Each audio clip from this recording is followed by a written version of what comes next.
कहानी दिवाली का उपहार। दिवाली को अभी 4 दिन शेष थे, पर शहर में आतिशबाजी तो दशहरे से ही होनी शुरू हो गई थी। यहाँ नंदू लगातार पिछले आधे घंटे से मालिक के बेटे आदित्य को भी पटाखे छुड़ाते देख रहा था।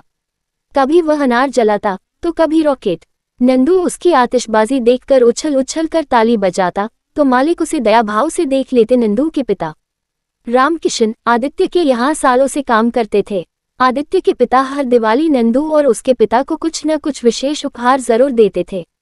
आज जब नंदू के पिता काम खत्म करके घर को जाने लगे तो मालिक बोले, भाई रामकिशन, ये लो तुम्हारे महीने के पैसे और साथ ही कुछ अतिरिक्त पैसे भी रख लो। इस दिवाली पर मैं तुम्हारे लिए कोई उपहार नहीं लाया।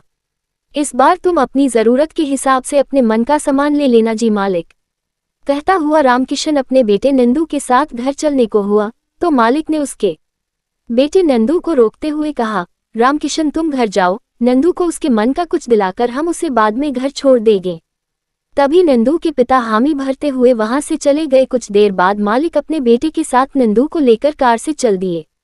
चलते चलते उन्होंने पटाखों की दुकान के बाहर कार रोकी और कुछ देर में नंदू को अपने बेटे के साथ पटाखों की दुकान के सामने खड़ा करते हुए बोले, अब तुम दोनों दिल खुलकर पटाखे खरीद लो और नंदू तुम बिल्कुल निसंकोच होकर पटाखों की खरीदारी करो। इस दिवाली यही तुम्हारा उपहार है। तभी मालिक के बेटे आदित्य ने पटाखों से एक बड़ा सा थैला भर लिया, पर नंदू ने कुछ भी नहीं खरीदा। उसके कुछ न खरीदने का कारण जब मालिक ने पूछा तो नंदू मासूमियत से बोला, मुझे पटाखे नहीं चाहिए। जब आदित्य भैया पटाखे छुड़ाते हैं तो मैं उन्हें देखकर ही खुश हो लेता हूँ, और वैसे भी ये पटाखे तो पल भर के आनंद के लिए हैं। मैंने ये पढ़ा भी है कि इनसे पर्यावरण को भी बहुत नुकसान पहुंचता है, इसलिए मुझे पटाखे नहीं चाहिए मालिक। नंदू, तो तुम्हें क्या चाहिए बेटा? APJ अब्दुल कलाम जी की लिखी किताब अग्नि की उड़ान, उसे खरीदने का मेरा बड़ा मन है।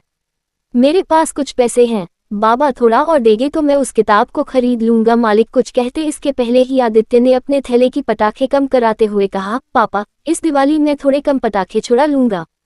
आप मेरे पटाखे से बचे हुए पैसे नंदू को दे दो, क्योंकि पढ़ी हुई किताब का ज्ञान पटाखों की तरह क्षणिक आनंद देने वाला नहीं होगा। मालिक की आंखें तरल हो गई और वे वहां से सीधे नंदू को बुक स्टॉल ले गए, उसे उसके मन का दिवाली उपहार दिलाने के लिए।